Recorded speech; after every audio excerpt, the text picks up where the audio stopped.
My name is Faye, and I work as an administrative staff member at a university medical office. I married a man named Stephen. I thought this would be the start of a new chapter in my life, but little did I know our marriage would be so short. I hadn't expected this when we got married. Stephen has been working as a manager at a home improvement store since we started dating. When we first met, I thought Stephen was kind, cared about family, and was decisive. He confidently proposed to me, and I accepted without hesitation, seeing him as a reliable person. Stephen, who had been living with his parents, moved out and began living with me after we got married. Both of us have busy work schedules, but we somehow managed to sync our days off and were planning our honeymoon. Just talking about it was fun, and at that time, I felt really glad that I married Stephen. However, things started to change slowly. We lived in a 3-bedroom apartment that was just 2 years old. It was new but a bit far from the city, so it wasn't expensive. Considering all that, I decided to buy it. Living there was convenient, and Stephen never had a taste for luxury, so it was quite comfortable. One day, Stephen told me, "My mother and sister want to come over to see our new home tomorrow, so I've invited them." Hearing this, my first thought was that he should have discussed the date with me beforehand. Stephen would be off work tomorrow, but I had to work. His decisiveness was good, but sometimes he didn't consider my feelings. "I'll be at work. Is that okay?" I asked. Stephen said, "Well, that's fine. We'll just look around the house a bit, and that should be it." I agreed, assuming that was all there was to it. However, the next day when I came home from work in the evening, the house was lively. There was a pleasant smell, and when I entered the living room, there were Stephen, my mother-in-law, and sister-in-law. The 3 of them had prepared food and drinks and were enjoying themselves. "What's going on?" I blurted out. My mother-in-law, seeming a bit tipsy, greeted me cheerfully. "Oh, Faye, you're home. Done with work. You've been working hard." My sister-in-law looked at me and said, "Hey, Faye, you must be tired. But wow, this house is amazing. It's not fair that you get to live in such a place." Stephen was joining in the fun, and I was the only one who was out of the loop. I asked, trying not to upset them, "I was told you were coming for a house tour, but did you plan on having dinner as well?" I felt a bit upset since this was different from what Stephen had told me. With a smile, Stephen casually replied, My mom and sister said they had plenty of time, so we thought, why not have dinner?" Even though he said it was their time, he didn't consider mine, and I want to express that. It's not like I dislike my mother-in-law or sister-in-law, but I don't want to feel on edge in my own home. However, Stephen said, "My dad is not around anymore, and it's always just the 2 of them. They need a change of scenery once in a while." He said this in a carefree manner. Hearing this, my mother-in-law chimed in, "Stephen is such a kind boy. Faye, you should appreciate that you got to marry Stephen," as if I was being taken care of by Stephen. I went to retort, "I'm working and earning too, you know, but I thought maybe it's okay to let them have a family dinner once in a while." So, I decided to step back. I didn't want any conflict, and they had bought the groceries and prepared the meal themselves. But then my mother-in-law said something that left me shocked. "This fridge is stocked with good meat. High-quality meat is really delicious." I couldn't believe my ears for a moment. My mother-in-law and sister-in-law were clearly using our groceries.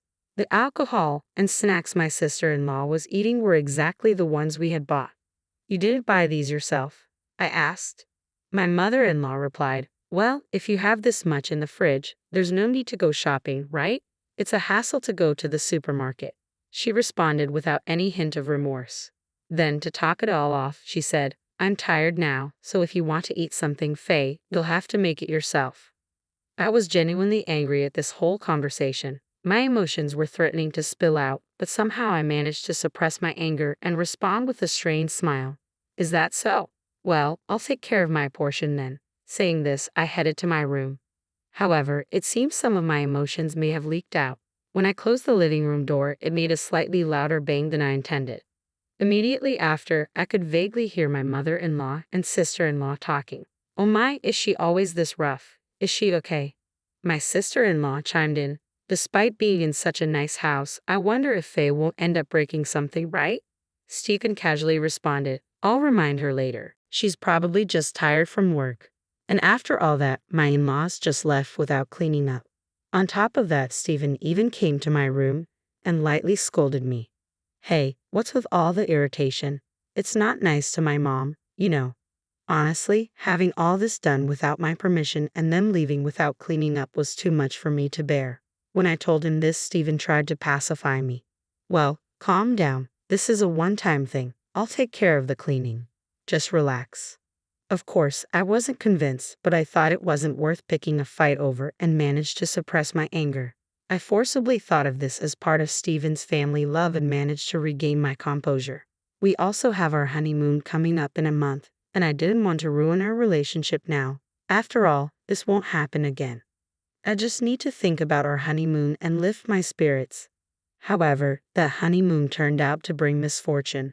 A month later, we went on our honeymoon. It was a plan to spend 3 nights in Alaska. I wouldn't have minded going overseas, but Stephen didn't really have a taste for luxury. He said that staying within the country was enough, so we decided on this plan. The hotel we booked was decent, and we enjoyed the cuisine, hot springs, and northern lights, spending wonderful days together. As planned, our delightful journey was coming to an end, and we were heading home. I felt a little sad that it was over, but we talked about making another plan someday.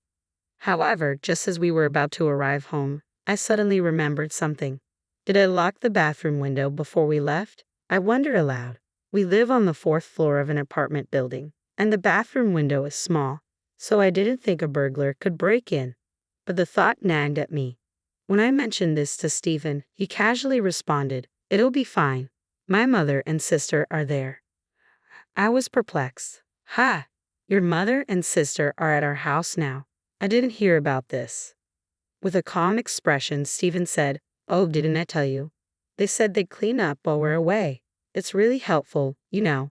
Dust piles up after 3 or 4 days." He said it so cheerfully. So that's it. He had given the house keys to my mother-in-law without telling me. When I heard that, I became upset again. From then on, I barely spoke to Stephen and hurried home faster than usual. I couldn't help but worry about what was happening in our house. Upon arriving home and entering the living room, as expected, they were having another party. Moreover, dishes made from food likely taken from our refrigerator were lined up. "Oh, you're back. Did you have a good time?" my mother-in-law called out casually. Of course, I was in no state to give her a proper answer. She said something about cleaning up, but the place was messier than before, and on top of that, there seemed to be more bags for my mother-in-law and sister-in-law. When I saw all that, I could almost hear the last straw breaking inside me. "Enough. What are you doing? Please go home. This is our house. It's a problem if you keep doing as you please." I blurted out my frustrations. Upon hearing this, my mother-in-law said, "Okay, why are you so upset? Are you in any position to say that?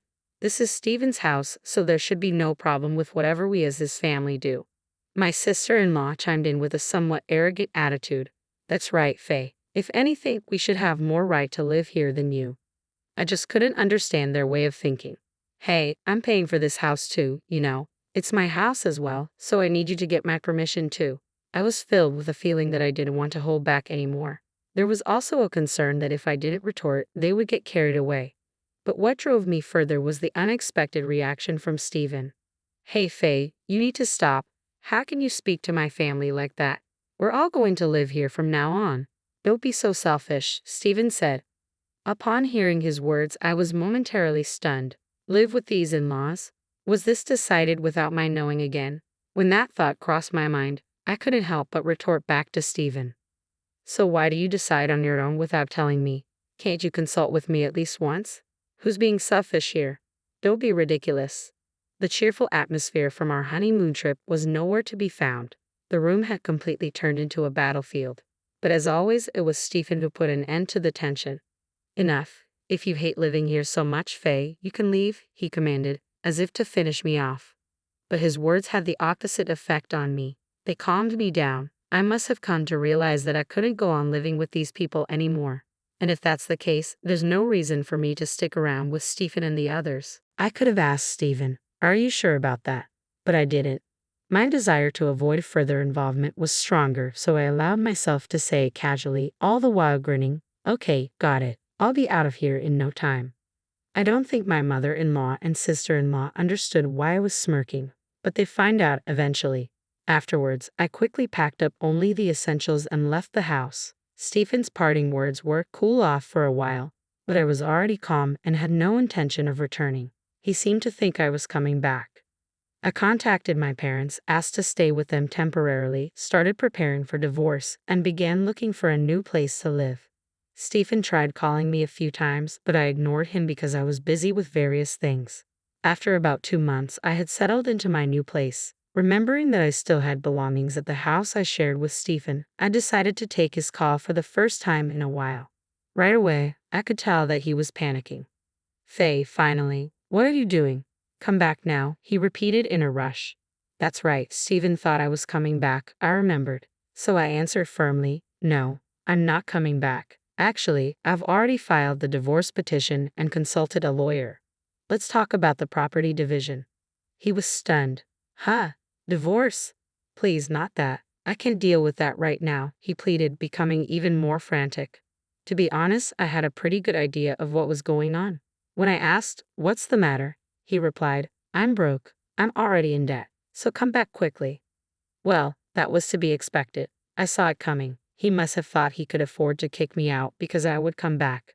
But sorry to disappoint, he was wrong. Stephen wasn't making much to begin with. I think his take-home pay was about $2,000 a month, but the monthly mortgage for the condo we bought was $2,000. So how was he paying for it? I was paying $1,500, and he was only putting in $500. I was earning over 3 times his salary, so that wasn't a problem.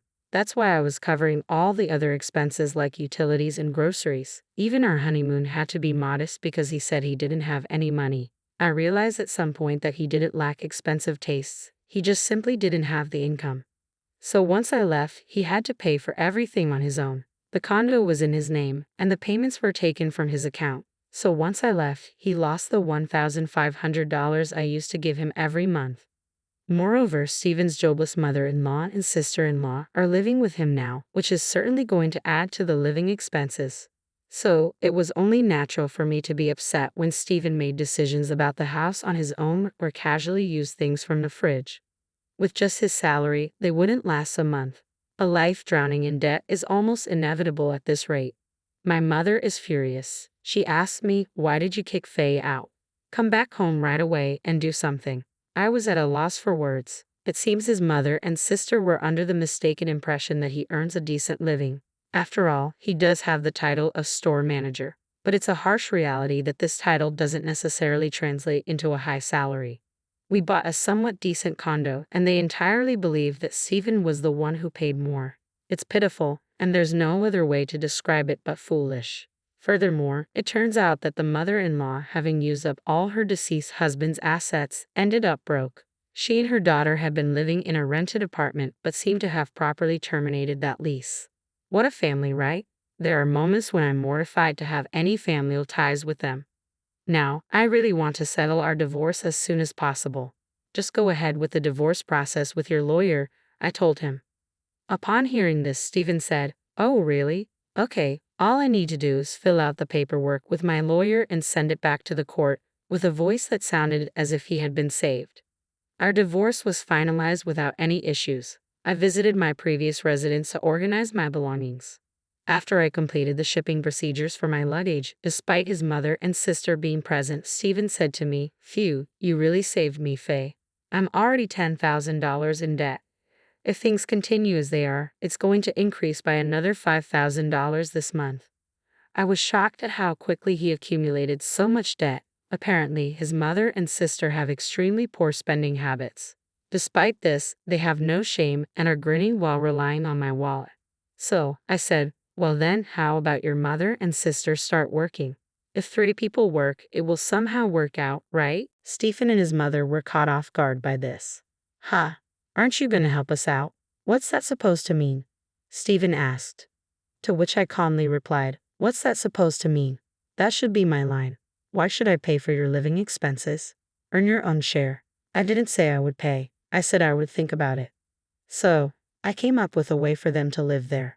They all started to create a ruckus, saying, "This isn't what we agreed upon. Are you really our daughter-in-law?"